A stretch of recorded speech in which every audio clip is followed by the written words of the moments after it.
Efésios capítulo 4, versículo 17. Assim está escrito: E digo isto e testifico no Senhor, para que não andeis mais como andam também os outros gentios, na vaidade da sua mente. Amém? Hoje, pela manhã, nós falamos um pouco sobre o relacionamento do crente com Deus, a condição magnífica da nossa relação de Deus, ou com Deus, de termos sido feitos pelo próprio Deus, filhos de Deus. E falamos das imputações, responsabilidades que temos enquanto filhos de Deus. E falamos, dentro dessa prerrogativa, de como devemos andar. E como devemos andar. Agora à noite, a nossa abordagem continua olhando para o andar, mas agora no aspecto de negação, no aspecto onde apresentaremos como não andar. Como não andar. A palavra de Deus diz: E digo isso e testifico no Senhor, para que não andeis mais como andam também os outros gentios, na vaidade da sua mente. Meus amados irmãos, nós somos gentios salvos pelo Evangelho de Jesus Cristo. Jesus Cristo veio ao mundo salvar o pecador. E dentre esses pecadores que Ele veio salvar, Ele nos salvou. E a salvação que Ele nos deu, nos tornou filhos de Deus. E por sermos filhos de Deus, nós temos uma obrigação bíblica de nos separarmos dos outros gentios. Nós não somos judeus, somos filhos de Deus. Alguém que é judeu convertido a Cristo não é mais judeu, é filho de Deus. E hoje o tratar de Deus com a sua igreja, com o seu povo, é um tratar de pai para filhos. Os outros gentios, as pessoas que ainda não são crentes, têm um estilo de vida próprio, um estilo de vida de perdidos. O estilo de vida das pessoas que estão lá no mundo é um estilo de vida diferente do nosso e não pode ser igual ao nosso. Por que não pode ser? Porque eles andam na carne. E a carne milita contra o espírito. E não pode ser diferente. O mundo busca a satisfação da carne. As pessoas buscam felicidades e prazeres. O mundo procura viver prazerosamente. O mundo procura buscar as coisas que satisfaçam a sua vontade. Andam conforme a vontade da carne e dos pensamentos. Andam para satisfazerem a carne e os pensamentos. Bom, e nós que somos salvos, muitas vezes nós somos tentados a viver como vivem os outros gentios. O ser humano tem uma facilidade muito grande de imitar. Não, basicamente, o certo. Mas o homem tem uma facilidade muito grande de imitar aquilo que está errado. Deus nos exorta a imitá-lo. Paulo nos exorta a imitá-lo da forma como ele imitava Cristo. mas nem sempre é assim. Então, o gentio tem seu estilo de vida próprio. O gentio busca satisfação da sua carne. E o crente busca o quê? É bem interessante, irmãos, que nos nossos estudos bíblicos observemos as informações que Deus traz a respeito do homem depois que é salvo. Depois que fomos alcançados por Cristo, depois que entregamos nossas vidas a Jesus, nós não mais nos pertencemos. A Bíblia deixa muito claro que nós somos agora propriedade de Deus. Deus é o dono da nossa alma. Deus é o dono do nosso espírito. E Deus também é o dono da nossa carne. Espírito, alma e corpo devem estarem submissos ao Senhor.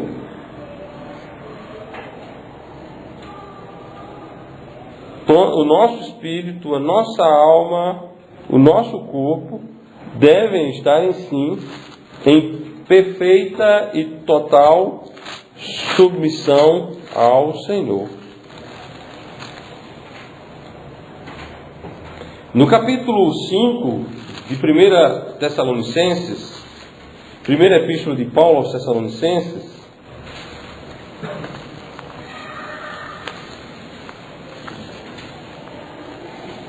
capítulo 5, versículo 23 diz: E o mesmo Deus de paz vos santifique em todo o vosso espírito e alma e corpo, e sejam plenamente conservados e irrepreensíveis para a vinda do nosso Senhor Jesus Cristo. Bom, meus amados, a palavra de Deus fala da santificação do nosso espírito, de nossa alma, do nosso corpo. Nós não pertencemos mais a nós mesmos, nós pertencemos ao Senhor. O crente não tem mais vontade própria. O crente não tem mais vontade própria.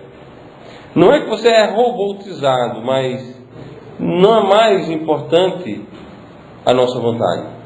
Não tem mais importância para nós a nossa vontade.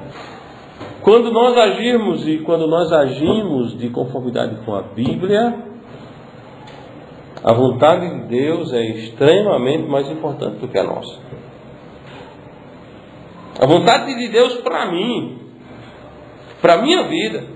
E preste atenção que, na grande maioria das vezes, a vontade de Deus, ela não encontra com a nossa vontade.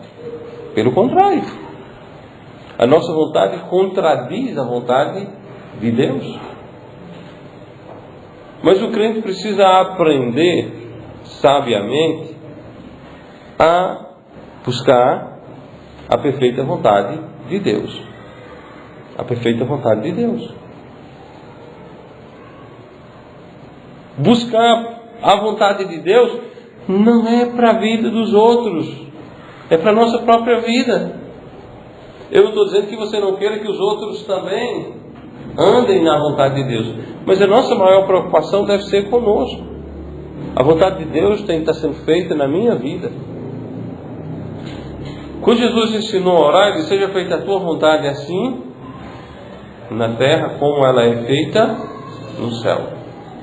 E na realidade, como seja feita a tua vontade na terra, como é feita no céu?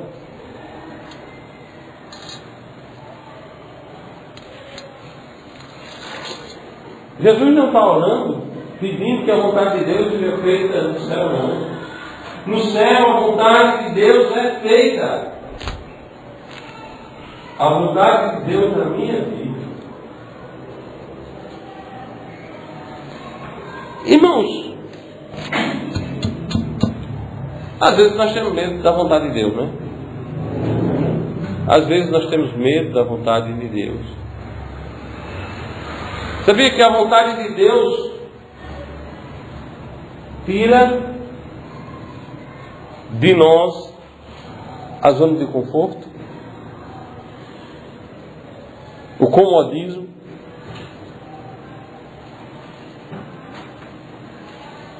o ficar de braços cruzados, não fazer nada, o ter medo de ser vilipendiado pelo nome de Cristo, de sofrer pelo nome de Cristo.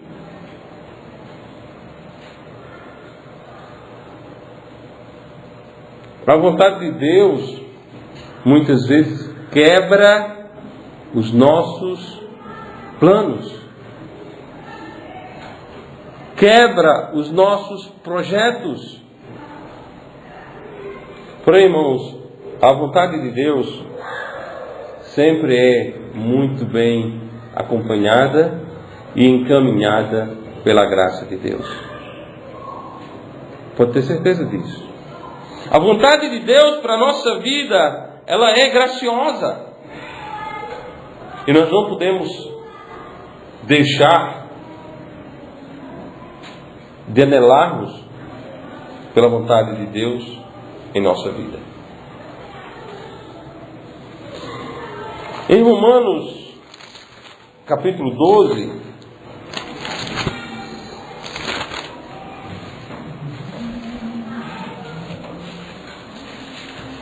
versículo 2,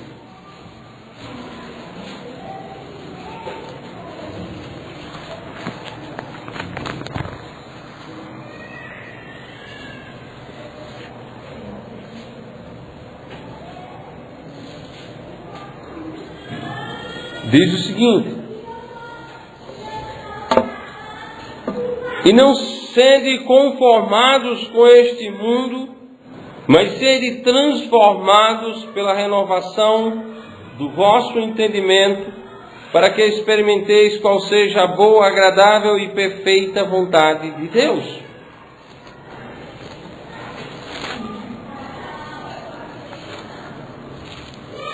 Irmãos, para que não andeis mais como andam também os outros gentios, na vaidade da sua mente. E não sede conformado com este mundo, o mundo moldado pela mente do gentio, mas sede transformado pela renovação do vosso entendimento. Entendimento novo. Entendimento novo sobre todas as coisas. O entendimento do crente sobre a vida familiar é diferente. Isso não implica dizer que você não tenha problemas, que eu não tenha problemas. Mas o nosso entendimento é diferente. O entendimento do crente sobre como educar os filhos é diferente. O entendimento do crente nas relações com outras pessoas é diferente. Mas sede transformados pela renovação do vosso entendimento. Entendamos as coisas de forma diferente.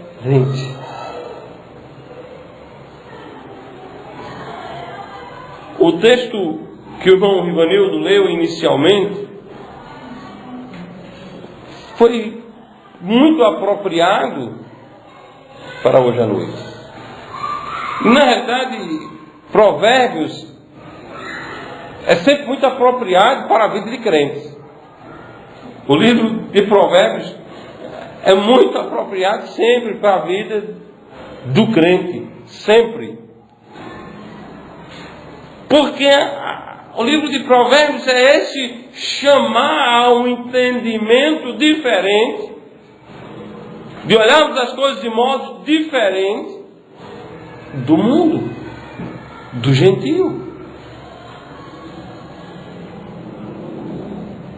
O não salvo, irmãos, tem um entendimento completamente depravado. O entendimento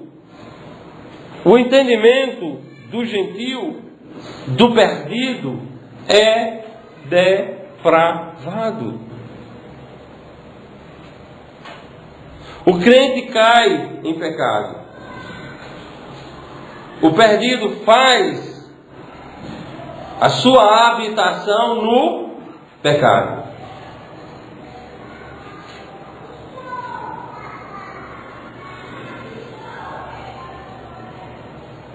Quando a palavra de Deus diz, a porca lavada voltou ao espojador de lama, ele fala de um crente que caiu e está querendo habitar na lama, onde era inicialmente a sua habitação.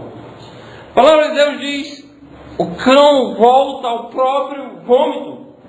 O gentio vive no vômito. O crente caído está voltando ao vômito. O crente tem um novo entendimento. O crente tem um entendimento transformado, renovado. Não olha mais com a cabeça do mundo. A nossa cabeça, necessariamente, tem de ser uma cabeça nova. Uma cabeça nova. Quem está em Cristo, nova criatura é. As coisas velhas já passaram, e eis que tudo se fez novo. Irmãos, o crente é uma massa modelável na mão de Deus, amém? O crente precisa estar continuamente nas mãos do Pai, para que Ele esteja continuamente nos moldando a sua perfeita vontade.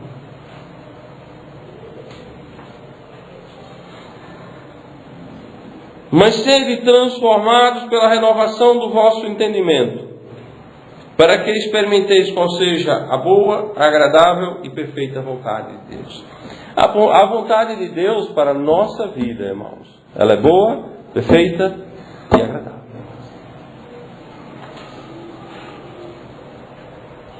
Perdemos muito quando perdemos de estar dentro da vontade de Deus. Perdemos muito quando não estamos dentro da vontade de Deus. Estar fora da vontade de Deus é um indicativo de estarmos afastados dele. Não confundamos as coisas. O diabo, nosso adversário, anda em derredor buscando alguém para tragar. Há uma figura ilustrativa de que o diabo está em derredor da terra. Não. Ele não está rodeando longemente a terra. O diabo está em torno do crente, tentando destruir o crente. Irmãos, nenhum de nós sabe precisar quantas tentativas o diabo já fez para nos destruir. E ele não vai parar. Com a devida proporção,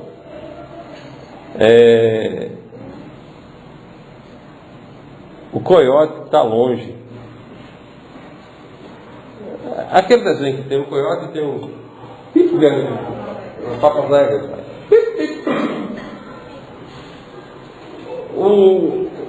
O coiote, ele vive tentando,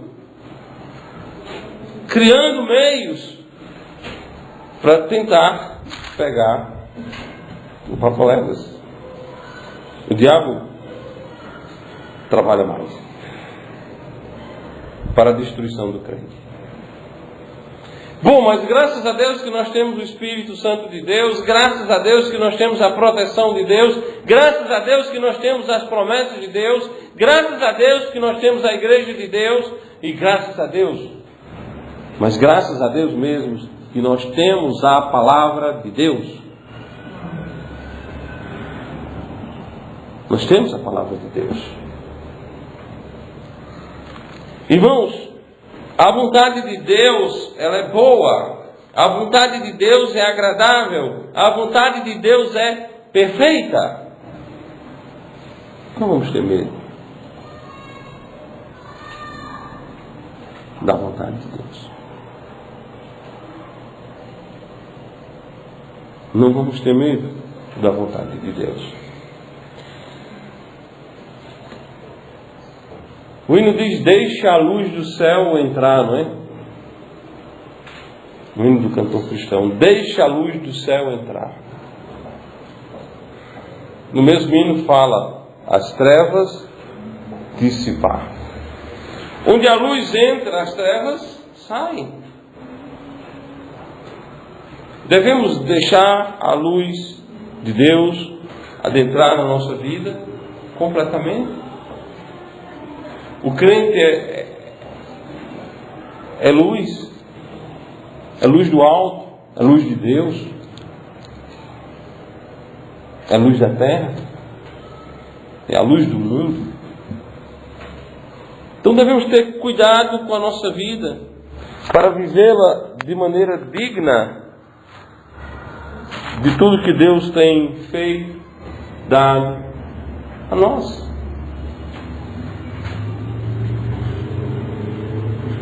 Transformados.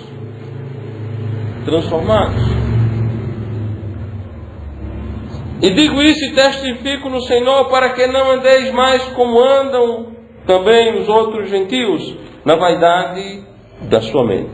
Fomos transformados. A vaidade não toma mais conta do nosso coração. A vaidade não toma mais conta da nossa vida. Pelo contrário. Agora nós temos prazer em servirmos a Deus. Nós temos prazer em andarmos nos caminhos que o Senhor preparou para nós. A palavra de Deus, ao falar da gratuidade da salvação, diz da seguinte maneira: porque pela graça sois salvos por meio da fé. Isso não vem de vós, é dom de Deus. Não vem das obras para que ninguém se glorie. Porque somos feituras sua, criados em Cristo Jesus, para as boas obras, as quais Deus preparou para que andássemos nelas.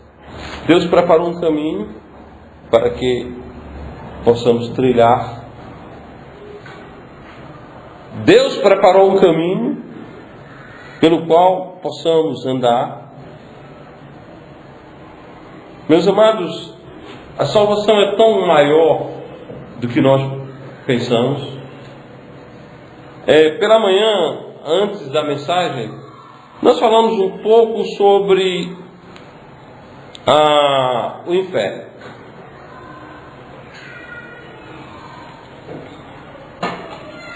Mostrando que, infelizmente, o inferno saiu de moda.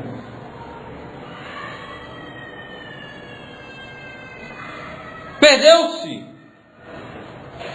a noção clara que os antigos tinham de que o pecado levava para o inferno. Cristo falou mais sobre o inferno do que sobre o céu. Mas nós vivemos como se o inferno não existisse. E de fato o inferno, existindo ou não faz mais diferença para nós no que diz respeito à aplicação do mesmo a nós. Porque estamos em Cristo. E não há mais condenação para quem está em Cristo. Amém? O inferno não faz mais parte da nossa perspectiva futura. Bom, irmãos, mas nós não somos só. Existe uma grande gama de pessoas que estão indo para o inferno. E nós somos indiferentes. Nós somos indiferentes. Isso não é bom.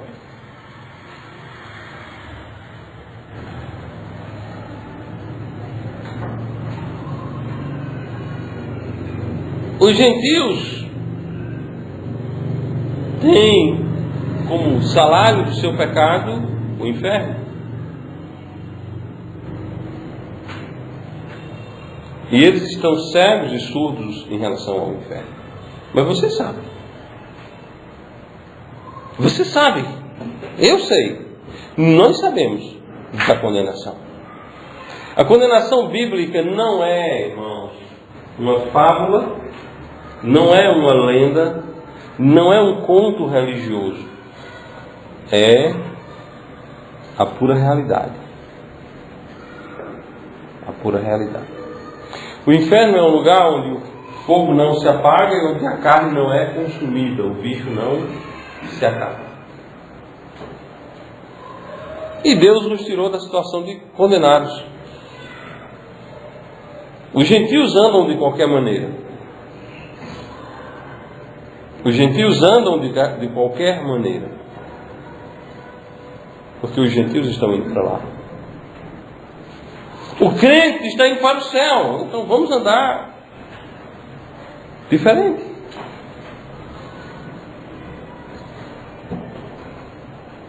Vamos andar de maneira diferente, irmãos. De maneira que agrade a Deus.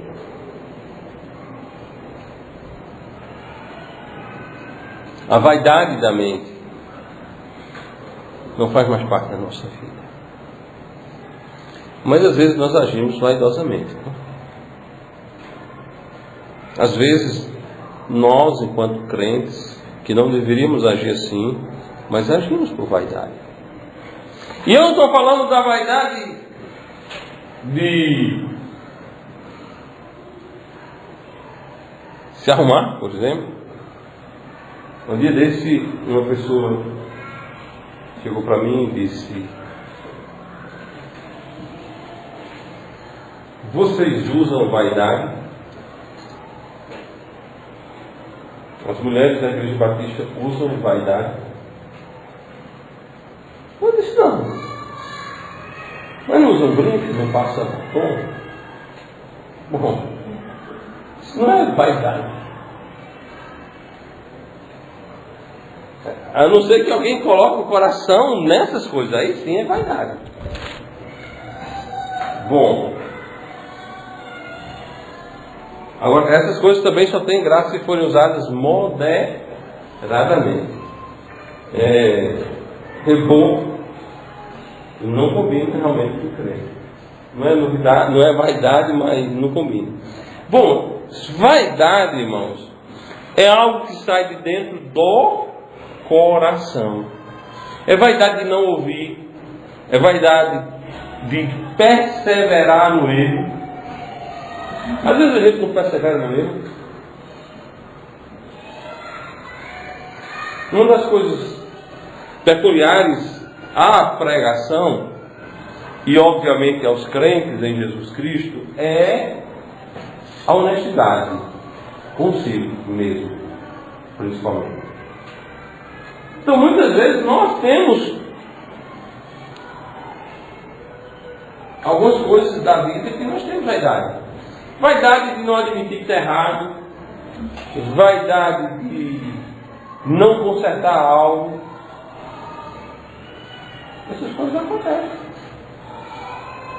na vida dos crentes.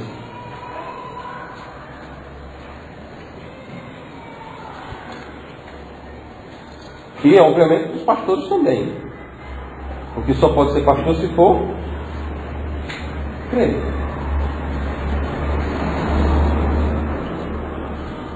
Irmãos, nós precisamos desfrutar da novidade de vida que Deus nos otorgou. Nós precisamos nos distanciar quanto mais melhor, quanto mais longe estivermos da maneira dos gentios viver, melhor. Nossa mente não pode nos trair. Nossa mente não pode nos conduzir a vivermos vaidosamente. Nossa mente precisa estar submissa à mente de Cristo para a honra e glória de Deus. E assim sendo, estando submissos à vontade de Deus, nós faremos com a nossa vida aquilo que é a vontade de Deus.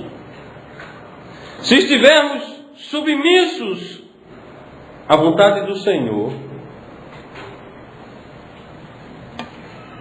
nós faremos a vontade do Senhor. E experimentaremos que ela é boa, pura, perfeita, agradável e principalmente bíblica. Porque ao falarmos da vontade de Deus, nós não falamos de uma ilusão. A vontade de Deus é o que está biblicamente revelado.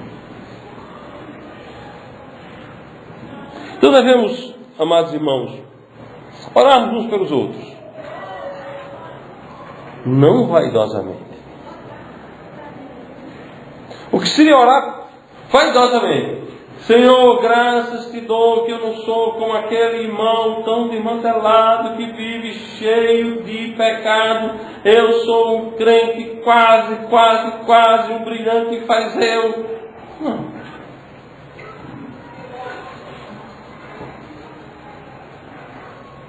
Devemos orar com humildade. Senhor, quebra meu coração, para que eu possa orar pelos meus irmãos, sem pré-julgá-los, sem preconceito, mas orar pelos meus irmãos, amando-os da mesma forma que Cristo os ama. É diferente orar pelos irmãos porque você ama o irmão. E é diferente você orar pelo irmão porque você acha que a sua oração é a boa oração, a do irmão não vale. Amados irmãos, é maravilhoso ter irmãos.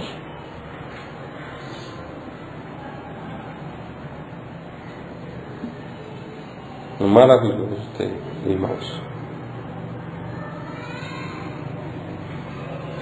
Tem um trechozinho de uma música que eu não sei o nome da música, nem sei o nome do autor, nem sei cantar, mas eu sei dizer um pedacinho dela, certo? Só então os seus amigos transformados em irmãos, galardões eternos lá nos céus, céu. Amados irmãos, nós somos irmãos. Simples assim. Nós somos irmãos. A palavra irmão era muito forte, né? E o bom é que poucas as pessoas são aquelas que não sabem o que é uma relação de irmão. Porque quase todo mundo tem irmão.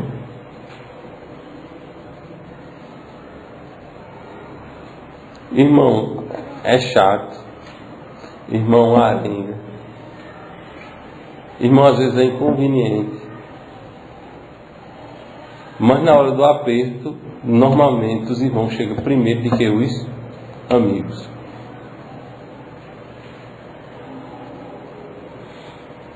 Então que Deus nos abençoe a vivermos longe da vaidade da mente dos gentios e cada um cuidando do um para a honra e glória de Deus. Amém? Que Deus nos abençoe e nos guarde e nos encha da sua sabedoria, do seu entendimento, para vivermos de maneira bíblica, para assim o agradá-lo. Amém?